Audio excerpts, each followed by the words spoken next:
مومنو اللہ سے ڈرو جیسا کہ اس سے ڈرنے کا حق ہے، اور مرنا تو مسلمان ہی مرنا، اور سب مل کر اللہ کی ہدایت کی رسی کو مضبوط پکڑے رہنا اور فرقے فرقے نہ ہو جانا، اور اپنے اوپر اللہ کی اس مہربانی کو یاد رکھنا جب تم ایک دوسرے کے دشمن تھے تو اس نے تمہارے دلوں میں الفت ڈال دی اور تم اس کی مہربانی سے بھائی بھائی ہو گئے، اور تم آگ کے گڑھے کے کنارے تک پہنچ چکے تھے تو اس نے تم کو اس سے بچا لیا۔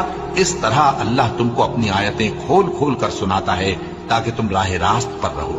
اور تم میں ایک جماعت ایسی ہونی چاہیے جو لوگوں کو نیکی کی طرف بلائے اور اچھے کام کرنے کا حکم دے اور برے کاموں سے منع کرے، یہی لوگ ہیں جو کامیاب ہیں۔